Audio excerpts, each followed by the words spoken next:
বন্ধুরা, দীঘাতে ঘুরতে এসে কম বেশি সবাই একবার অন্তত চেষ্টা করে দীঘা সায়েন্স সেন্টার বা বিজ্ঞান কেন্দ্রতে যাওয়ার। কারণ ছোট থেকে বড় সবাই বেশ কয়েক ঘন্টা এখানে দারুণ মজা করে কাটাতে পারে। আর সাথে যদি বাচ্চা বা স্টুডেন্টরা থাকে তাহলে তো অবশ্যই এখানে যাওয়া উচিত। তাই সমস্ত নতুন তথ্য সহ এই দীঘা বিজ্ঞান কেন্দ্রটাই ভালো করে ঘুরে দেখবো আজ।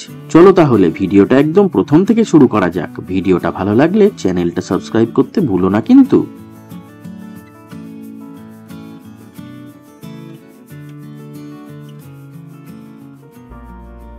চলে এসেছি দীঘা বিজ্ঞান কেন্দ্র ও জাতীয় বিজ্ঞান শিবিরের সামনে। বাঁদিকে জাস্ট 10 মিনিট মতো হাঁটলেই পেয়ে যাবে নিউ দীঘা জাহাজ বাড়ি। মাত্র 600 মিটার মতন পথ। তাই বাস, অটো, টোটো বা হেঁটে খুব সহজেই নিউ দীঘা থেকে এই সায়েন্স সেন্টারে আসা যায়। ফেরার সময়ও এখান থেকেই টোটো পেয়ে যাবে। যারা গাড়ি নিয়ে আসবে তারা পার্কিংটা গেটের পাশেই করে নিতে পারো। এই সায়েন্স সেন্টার সপ্তাহের 7 দিনই খোলা থাকে, সকাল 8টা থেকে রাত 8টা অবধি। ওই যে সামনে ডান দিকে দেখা যাচ্ছে টিকিট কাউন্টার। টিকিটটা এবার কেটে নেওয়া যাক। এন্ট্রি টিকিট 40 টাকা পার হেড। এছাড়া এখানে কিছু শো দেখানো হয়, সেগুলোর আলাদা আলাদা করে টিকিট আছে। কোনটার কি প্রাইস সেটা তো দেখতেই পাচ্ছ। আর হ্যাঁ, বলে রাখি, যেসব বাচ্চাদের হাইট 3.4 ফুটের কম তাদের কিন্তু এখানে প্রবেশ করতে কোনোই টাকা লাগে না। বিভিন্ন শোয়ের টাইমগুলো এখানে লেখা আছে দেখলাম।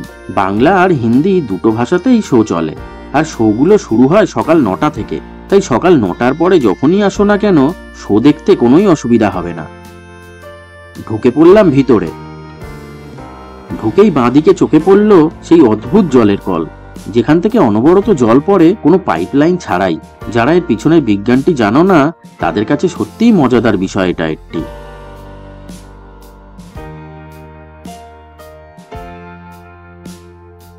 সামনে এর ভেতরেই আছে সায়েন্সের সব প্রদর্শনী ও অ্যাক্টিভিটি।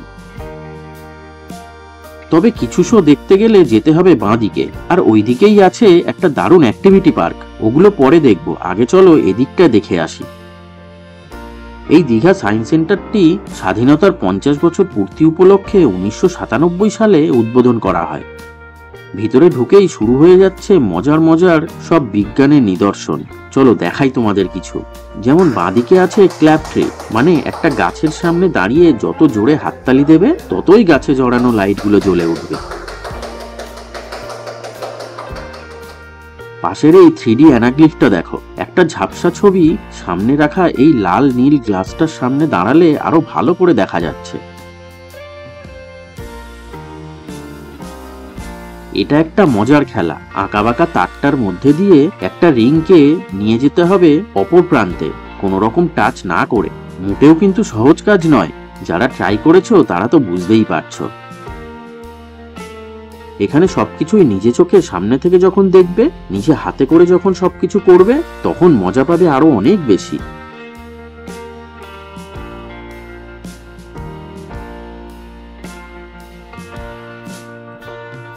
যেমন সামনে একটি অদ্ভুত দেখতে অবজেক্ট থাকলেও মাঝের লম্বা মিররটাতে সেটারই একটা হাতের ছবি ফুটে উঠেছে।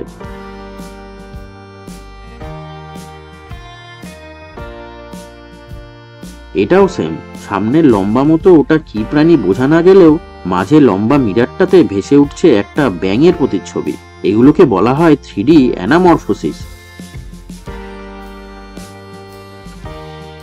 এবার এই ম্যাজিক মিররটা দেখো। দেখে এটা একটা ফটো ফ্রেম মনে হলেও সামনে গেলে বোঝা যাচ্ছে এটা একটা মিরর বা আয়না, মানে ফটো স্ক্রিনটা পরিণত হচ্ছে একটা আয়নাতে। এবার এটা তো খুবই মজার একটা জিনিস, ফ্লোটিং বল। রেড কালারের বলটা কেমন হাওয়ায় ভেসে আছে দেখো। আসলে বলটার নিচে নীল রঙের ওটা একটা ব্লোয়ার, নিচ থেকে হাওয়ার প্রেসারেই বলটা উপরে হাওয়ায় ভেসে আছে। এটা হলো টর্নেডো। সামনে বোতাম টিপলেই মাঝে টর্নেডো ঘূর্ণিঝড়ের মতন তৈরি হয়, দেখতে দারুণ লাগে। এবার একটু চলে এলাম পাশের একটা রুমে, নাম 3D থিয়েটার। এরকম 3-4টে রুম আছে দেখলাম, সবগুলোতেই যাবো এক এক করে। এই রুমটাতে রাখা আছে বেশ কিছু বড় বড় টাচ স্ক্রিন। না, এখানে খুব বেশি মজাদার জিনিস না পেলেও জানার আছে অনেক কিছু। ইন্ডিয়ান হিস্ট্রি, সোলার সিস্টেম বা নক্ষত্র বিজ্ঞান সম্বন্ধে জানতে গেলে এই টাচ স্ক্রিনগুলোতেই টাচ করে দেখে নিতে পারো সেগুলো।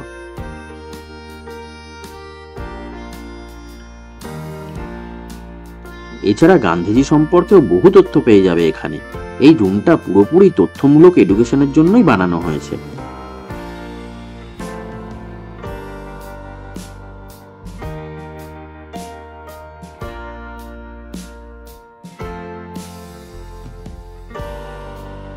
পরের রুমটার নাম হলো লাইফ সায়েন্স। প্রাণীজগৎ ও মানব জাতিকে নিয়েই এই বিভাগ। জীবন বিজ্ঞানের বইয়ের অধ্যায়গুলো যেন সুন্দর করে বোঝানো আছে এখানে। চলো একটু ঘুরে দেখি সবগুলো।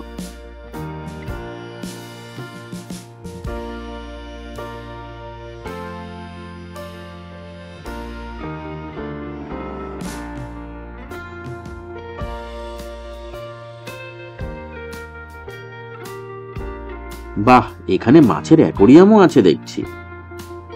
ডান দিকে আছে বিভিন্ন ধরনের শঙ্খ, প্রবাল, কোরালের প্রদর্শনী। কালারফুল এরকম মাছগুলো দেখতে কিন্তু বেশ দারুণ লাগে, তাই না? আর তার উপর সুন্দর স্বচ্ছ জল এবং ওয়েল মেইনটেইন পরিষ্কার পরিচ্ছন্ন অ্যাকোরিয়াম, দেখতে দারুণ লাগে। কলকাতায় আলিপুর চিড়িয়াখানার ঠিক উল্টো দিকে একটা অ্যাকোরিয়ামের মিউজিয়াম আছে, সেই নিয়ে অলরেডি একটা ভিডিও করেছি, ইচ্ছা হলে দেখে নিতে পারো। নিচে ডেসক্রিপশন বক্সে লিংকটা দিয়ে রাখলাম।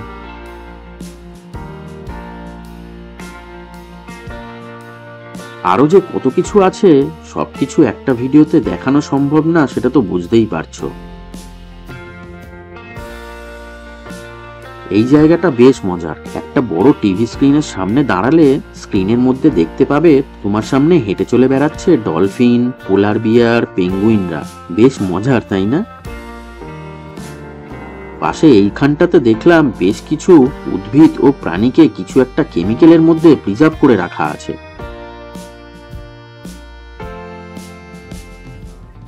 পরের রুমটা হলো রিফ্লেকশন।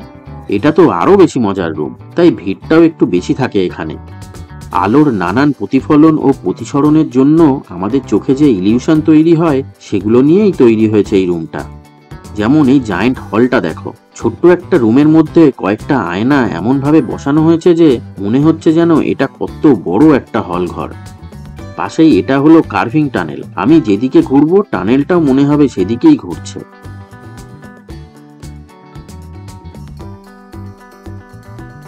আর পাশে এই ভুল ভুলাইয়াটা তো সবাই চেনো আশা করি। ভিতরে একবার ঢুকলে পথ চিনে বাইরে বেরোনোটা মুশকিল হয়ে পড়ে, তবে মজাও লাগে। পাশে এটা একটা ভীষণ গভীর কুয়ো মনে হলেও পুরোটাই আলো আর আয়নার খেলা। পাশে এই হেড অনে প্ল্যাটারটা দেখলে তো ভয়ও লাগে আবার মজাও হয়। দেখে মনে হচ্ছে যেন বাচ্চাটার মাথা একটা প্লেটের উপর রয়েছে এবং বাচ্চাটার কোনো বডি নেই, মাথার নিচের দিকটা পুরোটাই ফাঁকা। সবই সায়েন্স। এখানে কত কিছুই না আছে। সবকিছুর মজা নিতে গেলে হাতে অনেকটা সময় নিয়ে আসতে হবে, কিন্তু ছোট থেকে বড় সবাই এনজয় করে এখানে আসলে। এবার এটা দেখো, ডাইন উইথ ইয়োরসেলফ।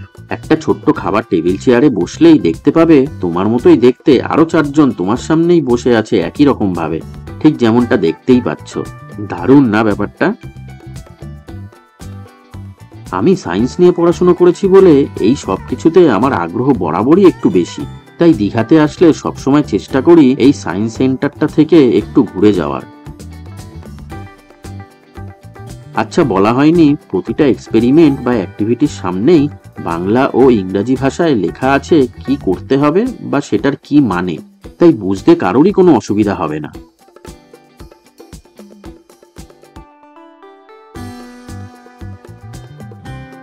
এবার এইটা দেখো, এন্ডলেস ট্রেন। এখানে সামনে রাখা আছে একটি ট্রেনের মাত্র 2টো বগি, তবে ডান দিক বা বাঁ দিক তাকালে মনে হবে ট্রেনটা কি বিশাল লম্বা, শেষ প্রান্ত দেখাই যাচ্ছে না। আসলে সবই আলোর প্রতিফলন।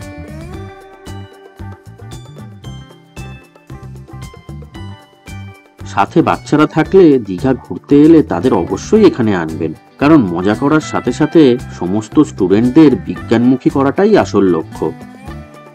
বেশ অনেকটা সময় এখানে কাটিয়ে এবার চলো সেই মজাদার পার্কটার দিকে যাওয়া যাক। সেই বিস্ময়কর কল। কিভাবে কোনো পাইপলাইন ছাড়াই কলটা থেকে জল পড়ছে সেটা যদি তোমরা জেনে থাকো তাহলে একটু কমেন্ট করে জানিও। তার উল্টো দিকেই আছে দেখলাম বেশ কিছু মনীষীদের স্ট্যাচু। কয়েকটা শো দেখতে এই দিকের রাস্তাটা ধরেই যেতে হবে। তবে চিনতে না পারলেও অসুবিধা নেই, যে কোনো সিকিউরিটি গার্ড দাদাকে জিজ্ঞাসা করলেই সব বলে দেবে।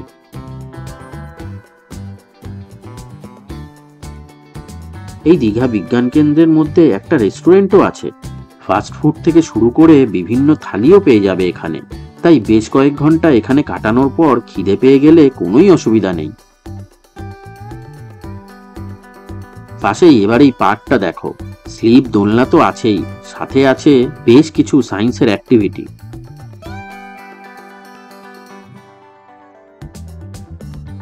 এবং এখানেও প্রতিটা অ্যাক্টিভিটির পাশে লেখা আছে কিভাবে কি করতে হবে।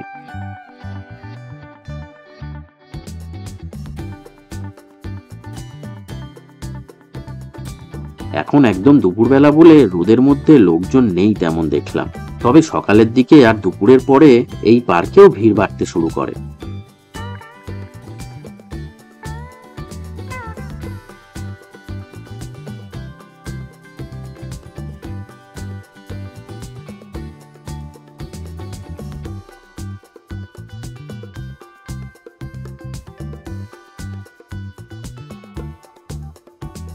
এইটা যেমন একটু দেখাই তোমাদের, একটা ফলকের এক পাশে আঁকা আছে একটা টিয়া পাখি, আর এক পাশে একটা খাঁচা আঁকা আছে। এবার সামনের একটা লিভার দিয়ে এটাকে জোরে ঘোরালে মনে হবে যেন টিয়া পাখিটা খাঁচার মধ্যেই বসে আছে।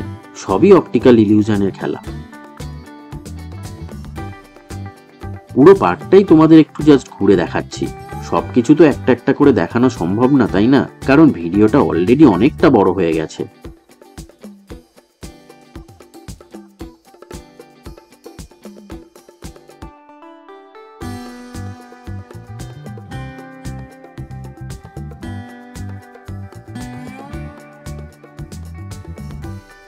ঘুরতে ঘুরতে এবার চলে এসেছি পার্কের একদম শেষ প্রান্তে। এটার নাম দিয়েছে জুরাসিক পার্ক। চলো তো দেখি কি আছে ভেতরে।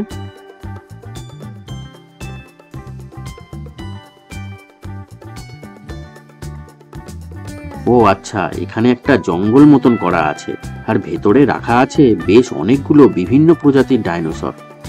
এতগুলো ডাইনোসর রাখা আছে বলেই জায়গাটার নাম দিয়েছে জুরাসিক পার্ক।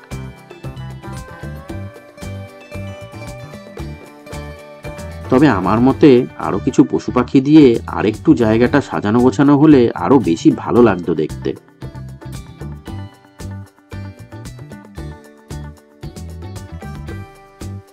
এটাই হলো সেই রেস্টুরেন্টটা, যেখানে ice cream, cold drinks, patties, pizza, burger, cutlet আর বিভিন্ন মিল পেয়ে যাবে। খাবারের দামগুলো একদম আয়ত্তের মধ্যেই। তাই এখানে যখনই আসো না কেন, খাওয়া দাওয়া নিয়ে কোনো চিন্তাই করতে হবে না। আর হ্যাঁ, এখানে যে শোগুলো চলে সেখানে ভিডিও করা বারণ, তাই তোমাদের কিছুই দেখাতে পারলাম না। আমি তো যতবার আসি এখানে ততবারই ভালো লাগে। তা ভিডিওটা দেখে তোমাদের কেমন লাগলো কমেন্ট করে জানিও। ভিডিওটা ভালো লাগলে একটা লাইক করে দিও আর শেয়ার করে দিও প্রিয়জনদের সাথে। আর আজ ফার্স্ট টাইম যারা আমার ভিডিও দেখছো তারা তো আশা করি এতক্ষণে চ্যানেলটাকে সাবস্ক্রাইব করেই নিয়েছো। আজকের মতো তাহলে টাটা।